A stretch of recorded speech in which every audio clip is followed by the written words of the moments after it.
Hey, what's going on? Welcome back to the channel. On today's video, we're going to be diving in and talking about how to buy a home in Chicago, the step-by-step guide.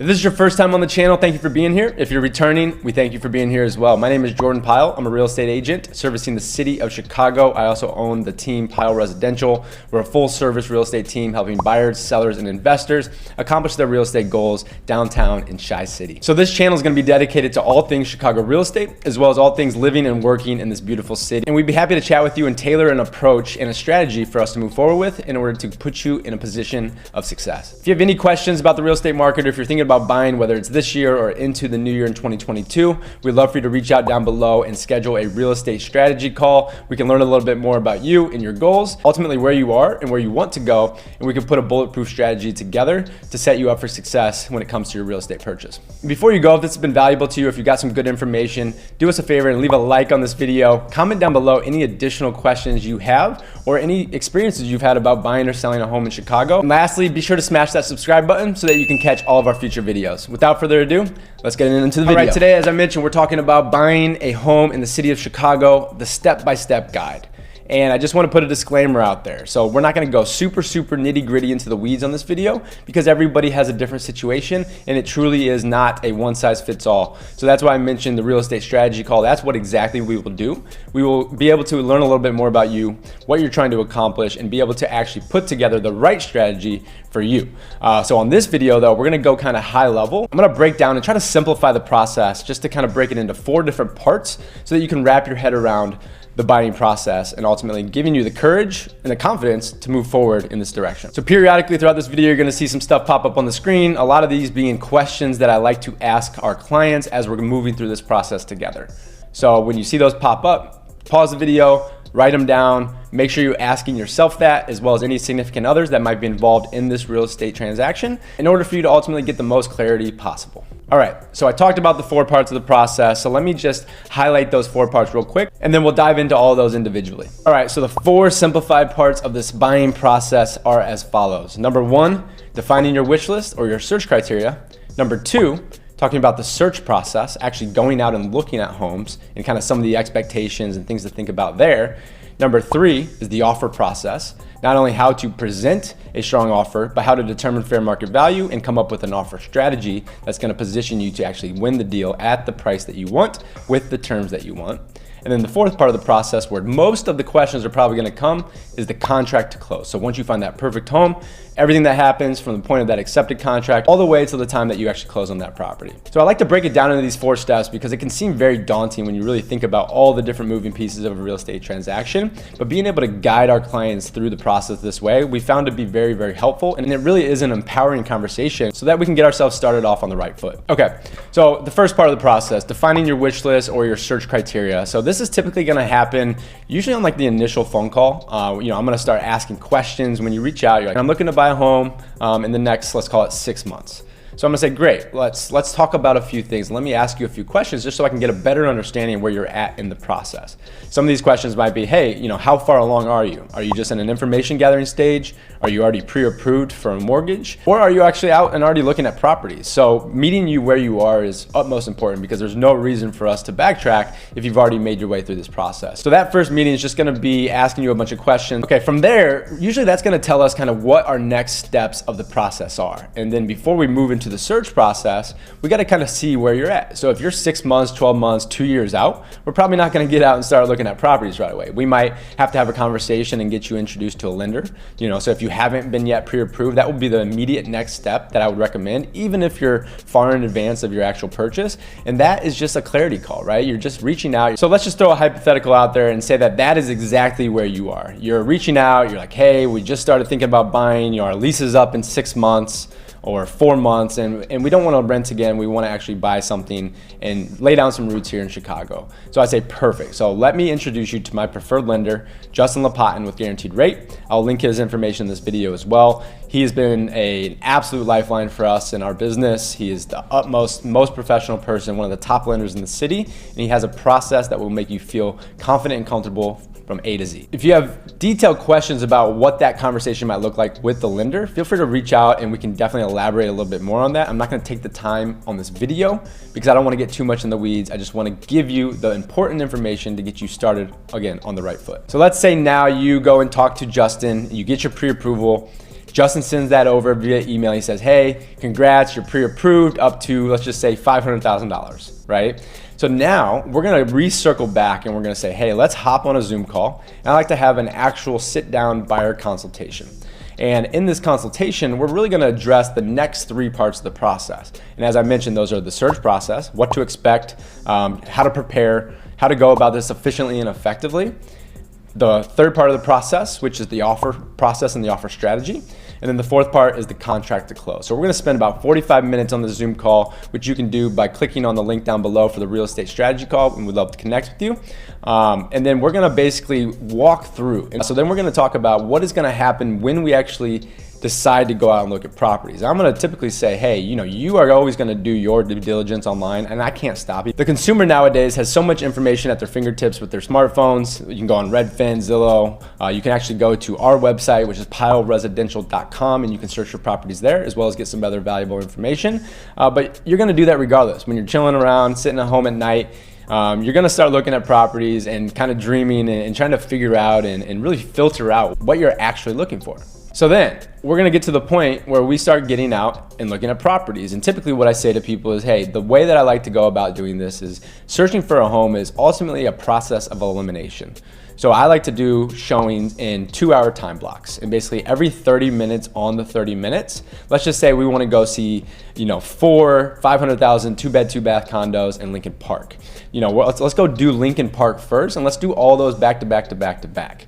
And what's surprising is that most people think they need to see 30, 40, 50 properties before they actually decide to move forward and make an offer on a home. But statistically, on average, our buyers see between 5 and 8 properties before they feel confident enough to move forward and write that offer. So we're gonna get a good understanding here during this process of kind of what your schedule's like, when you're available to look at properties. I'm gonna talk to you about the idea of going to open houses on the weekend when you have some free time in order to kind of get your feet wet and start to really touch, feel, and smell these properties so that you can really understand what they look like in person versus what they look like in pictures. Pictures are great. They're crucial nowadays with everybody, about 99%, if not 100%, starting their real estate search online. But a lot of times you get into a property, you realize it feels and looks different than what it looked like in the pictures. So that's the next crucial step of the process. Go start doing your diligence on your own. On the weekends, pop in by open houses. Some tricks of the trade here is you can put up filters on any of these search platforms, and you can basically rule out a certain area, certain price point, and then you can select the filter for any properties that are having an open house this coming weekend. So then you can plan your day around that, go check them out. When you walk into those properties, they are gonna ask you to sign in. Just give them your agent's name if that's me or that's somebody else, because if you don't, the purpose of open houses for realtors is of course to sell their seller's listing, but it's also to pick up buyers that are unrepresented, right? So be sure to give them your realtor information so that you're not getting 5, 6, 7 calls the next day from other agents that are basically trying to see if they can work with you to help you buy your property. And typically from there, we get a lot of good information and clarity and ultimately find a way to process of eliminate to a specific neighborhood. And then that's where typically that client will come back to me and say, hey, Jordan, we really like these 4 properties or these 3 properties. When can we go see them with you so that we can kind of get the right information? We can have you ask the right questions and ultimately just scope this out for us so that if we decide we do like it, you've already seen it and you also feel comfortable advising us to move forward with this property. So that's pretty much it from the search standpoint. I mean, it's pretty black and white, right? There are some tricks of the trade. There are some different angles and some different strategies that I talk about, how to go into a property, not necessarily with a poker face, but you also don't want to just be all over the top in love with this property. You want to not give up any leverage in the case that you ultimately decide to actually make an offer on that property. It's also critically important to be friendly, to try to build a rapport with that real estate agent or that listing agent that you walked into the property with, so that when the time comes, if your offer is on the table with another offer or even multiple offers, that your offer stands out and they can vouch for you, because on paper, there's no personality to your offer. And in a multiple bid situation, in a competitive market, which is what we've been in with super low inventory and crazy demand, it's important for you to get any edge that you can to eke out the competition. So that's all I want to say about the search process. So now let's dive into the third part of the process, which is the offer strategy process. So what we're gonna do is you're gonna find a property, you're gonna walk out of there and you're gonna look at me and say, hey, Jordan, that is the one. What do we have to do to get it? And I'm gonna tell you two things. Well, first off, hey, let me circle back with the agent. Let me understand where they're at with things. Do you already have any other offers? What's important to your seller in a sale? Sometimes it's price, sometimes it's convenience. There's a lot of different things that drive value aside from just price alone. So it's important to understand what the seller is really looking for in an offer from a buyer. So then we can get a little bit more creative about how to put our best foot forward when it comes to actually submitting that offer. The second thing I'm gonna say is, hey, let me also go look at the comps again. So I'm gonna go and basically, in my MLS system, which I have private access to as a real estate agent, I can go and basically pull comps or comparable properties to the subject property. And I'm gonna look at three things. The first thing I'm gonna look at is what are all the other active properties in the area that match the same criteria as the subject property. So let's say again, Lincoln Park, 2-bed, 2-baths between 400,000 and 500,000. And I'm gonna go in and look at everything that's active. And the actives, they're important because basically what this is, it's the competition for the subject property. So for the sellers, these are the other homes that are on the market that are also trying to sell. So those are important because it starts to give you an idea based on looking at where this one's priced and how it's positioned in the market compared to the others, if it's priced well, and that will ultimately filter in or flow into our offer strategy. The second piece of information I'm gonna look at is the same criteria, but everything that's contingent or everything that already has a contract and they're basically working their way through the contract to close process. These are a little bit more weighted, right? This is a little bit more valuable because these are the ones that are saying, hey, in that criteria that you just defined, these properties were priced and positioned a certain way in the market that they elicited for them to go under contract. Basically caused them to go under contract. Makes sense, right? And then the third piece of data that I'm gonna look at, which is the most important, this is how most appraisers are gonna actually define fair market values. They're gonna look at all the closed comps in the last 12 months in the city of Chicago in that area. And the reason we do 12 months in Chicago is because it's a seasonal market. So we wanna see how things compare from, let's just say, November of 2020 to November of 2021 or 22 or whatever the case may be, to just get an idea of what these properties were actually selling for. Because the active properties, that's just what somebody's asking. That doesn't necessarily mean that's what the property's worth, right? But the closed comps, the ones that have actually sold, are the proof in the pudding, and they're the ones that the appraiser's gonna look at to determine fair market value. So once we look at all three of those details or those data sets, and as well as once I follow up that agent to learn what's important to the seller in an offer, I'm gonna come back to say, hey, based on the information I just looked at and having the conversation with the seller, this is where I think fair market value is. And then once we determine fair market value, we're gonna say based on the price we want to pay for the property, which sometimes is fair market value, sometimes it's more, sometimes it's less, then I'm gonna advise on what I think is the best strategy to move forward with in the initial offer. Not the price or the terms that the deal is actually gonna go under contract for, but how we actually get the ball rolling and get into conversation to start negotiating to find you this property. Obviously, I'm just a soundboard for you, right? Ultimately, at the end of the day, it's your opinion, it's your business decision that you have to come up with, but I'm here to basically just bounce ideas off of, and I do, I take a lot of pride and responsibility for putting my clients in properties that are gonna be great investments. So I'm never going to push you into a property I don't think is the right fit. And I'm willing to be as patient as we need to be so that you can find the right property for you. All right, so then we are gonna submit that offer. That initial offer will be a physical contract that I'm gonna send to you via DocuSign. You're gonna review everything, look it over. We're gonna attach the offer, the pre-approval, and then the signed disclosures for the property into this offer package. And typically we're gonna submit that as an email to the other side. And normally I'll then follow up with the agent with a phone call saying, hey, just sent you an offer, this, and this about the client, this is what we're looking to do. I understand this is important to your seller. We would love to make a deal happen here. Let's find a win-win situation. Get back to me at your earliest convenience with either an acceptance or a counter, right? So from that initial offer, the negotiation is gonna go verbal from that point forward until we come to an agreement.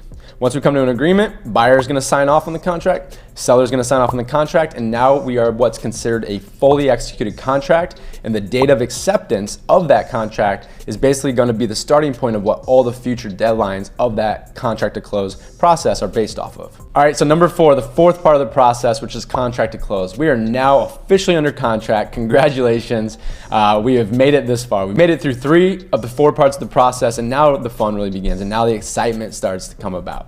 So there's a couple things that are immediately gonna happen in this contract to close process. The first thing is you're gonna get basically an email go out from our transaction manager on our team to you and all the information you're gonna need, kind of next steps and what to think about, what you need to do, what your responsibility is as the buyer.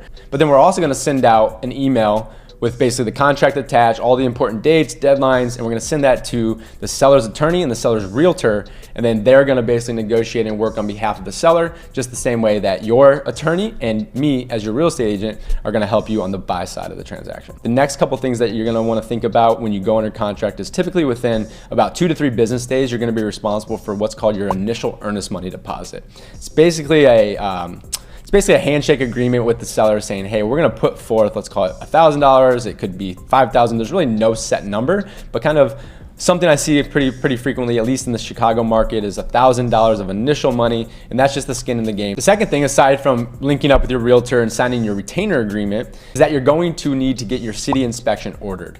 We have referral sources for this. One of the top inspectors in the city we work with very frequently, so we will actually take the initiative to set that up for you if you decide that you want to work with our inspector. We do have a tight-knit group, and our team is super solid. We know our processes, and ultimately it benefits you as the client to be able to work with our preferred vendors because we just move a lot more efficiently, and we know how to communicate, and we know how to set the right expectations because we've worked together a lot in the past. And that inspection is typically going to be required to be conducted within 5 business days. So 5 business days within there, we're gonna actually go to the property. This is the time where I encourage you to, if you wanna bring family members or you wanna bring a tape measure, this is really gonna be the time where you get to spend the most amount of time in this property, because a lot of times when you're walking through a property the first time, sometimes you go back for a second showing, but you might only be there for 10, 15, 30 minutes. So now you're gonna have a city inspection being done, which is anywhere between an hour to 3 hours. So this is really gonna give you the opportunity to measure different rooms, to figure out how your furniture might fit, to scope out the furnace, scope out the AC unit, all the appliances. Obviously your inspector's gonna do this as well, but just to give you that extra layer of comfort. From that point forward, within 24 hours, we'll get that inspection report back. We'll hop on a phone call and we'll talk about, hey, what are the items we wanna ask the seller for, whether it's a repair credit, maybe it's just an actual repair itself, or maybe there's nothing, right? And if there isn't anything, that's usually a good thing because that means the property's in pristine condition. But we're gonna make sure that every single thing is in there, and your inspector is going to do the same because legally that's their liability to do so. But when they put 40 or 50 items in their inspection report, that doesn't mean that all of them are warranted for us to ask for. So an inspection, really the only things that it's supposed to cover and that is reasonable for us to ask for is anything that is a material defect or a health and safety issue. So a material defect could be something like maybe the furnace wasn't operable at the time of the inspection, or the dishwasher isn't actually working. That would be a material defect, and we do have the ability then to present that to the seller as a material defect and that we want that fixed prior to closing. The other option is we might just want to ask for some credits. We might want to say, hey, I understand you're not actually living in the property anymore, whatever the situation might be, but we want to take a $250 credit or a $500 credit, whatever the number is, because of these material defects or these health and safety issues. Health and safety could be anything, maybe related to the electrical. This could be anything with, radon. This could be lead-based paint. This could be mold. There's a lot of things that could kind of fall within the health and safety issues, and typically there's not a lot that comes up, but they do, and if they do, we have the opportunity to negotiate. So from that point forward, we're gonna put that response out there to the seller's side. Our buyer attorney, your buyer's attorney, is gonna submit that. It's called the attorney modification letter, and from that point forward, I'm just gonna let you know, as soon as they receive that, if there's ever gonna be a ruffled feather in this transaction, it's gonna be at this point in the process. So about, let's just call it a week after going under contract. If a deal is gonna fall apart, it's typically gonna happen at this stage of the process. And normally what will happen is, the buyer will put forth a list of things that they want either repaired or that they want a credit for, and the seller has the ability to respond however they want. And they can say, no, we're not gonna do anything. And if they say that, you can say, okay, great, well, whatever. I'm gonna still move forward with the property, or I'm gonna back out. And if you do back out, you're protected by the inspection contingency, and you will then get that full amount of your earnest money back fully refunded. So another thing that happens in this process, which we refer to as attorney review, aside from the inspection, aside from getting your initial earnest money deposited, is we're gonna have an opportunity, and most of the properties we sell here in Chicago are condos, so we're gonna get the opportunity to review and approve all of the condo documents. And this is gonna include things such as the budget, the rules and regulations. From that point, we have the ability to review and approve those, and if we see red flags there, we can continue to negotiate on those. Same thing as the inspection. If we can't come to an agreement between the buyer and seller, you are protected by that clause, pause or that contingency, and you can back out of the deal and get your full earnest money back. So now we have your initial earnest money deposited, we have your inspection completed, we've come to terms on the inspection items, you've reviewed and approved all of your condo docs. So at this point in time, I'm typically gonna reach out to your lender. If it's the preferred lender we work with or another one, doesn't really matter. I'm gonna say, hey, it looks like we're moving our way through this attorney review period, and we're probably gonna be closed out of it in the next day or two. From that point, your lender's typically gonna order your third contingency, which is your appraisal. The property basically has to check out and be appraised either at or above the contract price. And then if it doesn't, and in a market that's competitive, there are more circumstances where you have a lot of properties that are selling over the actual fair market value, ultimately not appraising out. And if this happens, you really have three more options. So the first option is that the seller comes down to basically meet the appraised value of the property, and we reflect that on the contract through basically an amendment.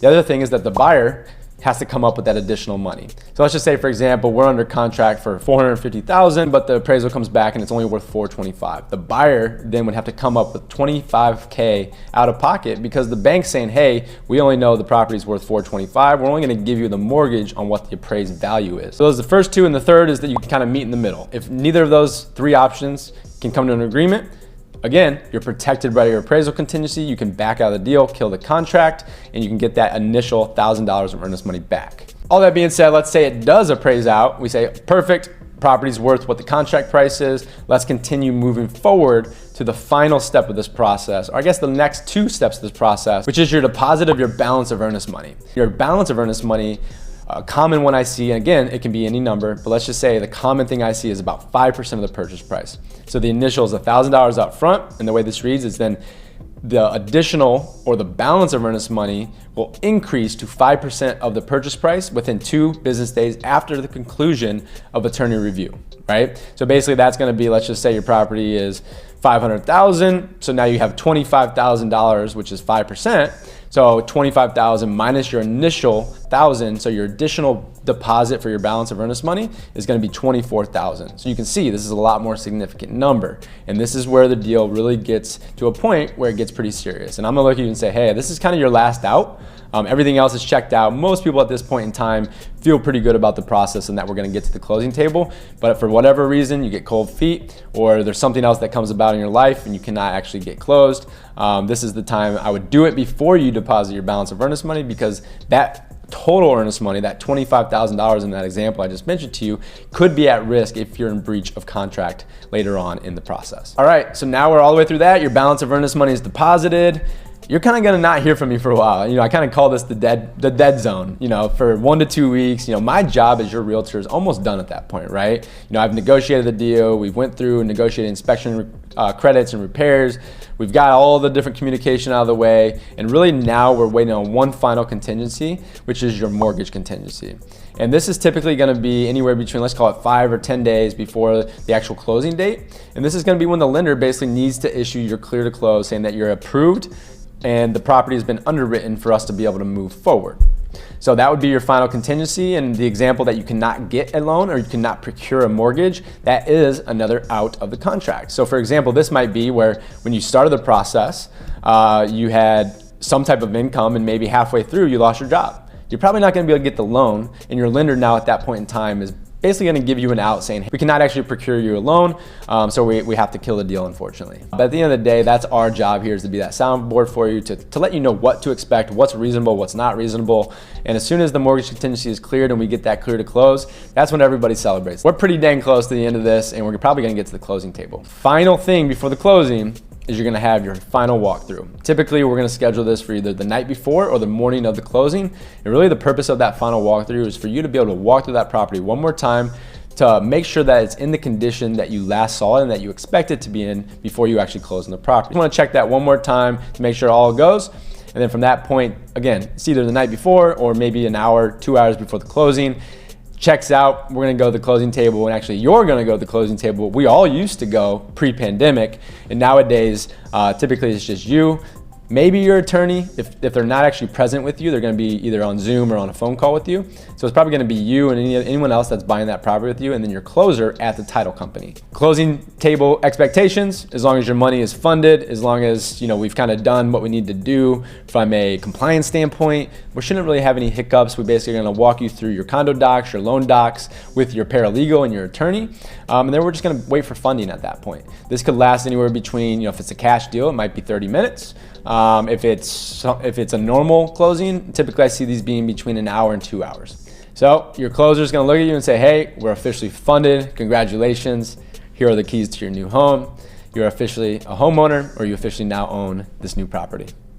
So I know that's long. I know that's a lot. And again, this conversation isn't meant for you to contain all this in your brain and to remember this and memorize it. It's just to put it all out on the table so that you know kind of what to expect as we continue to move our way through the process. And we're always going to be forward pacing, right? We're always going to say, hey, we're now here. Congrats, you made it through the next step. So the immediate next steps for you to expect are X, Y, and Z. So we're always that forward pacing so that you feel comfortable and confident every step of the way through this process. So there it is, the 4-part simplified home buying process here in the city of Chicago, starting with defining your wish list, the search process, the offer process, and then finally your contract to close process. Those are kind of the 4 main pillars of it so that you can really wrap your head around it. So if this has been helpful to you, we'd love to have a further conversation, again, to tailor this approach and the strategy to your specific needs.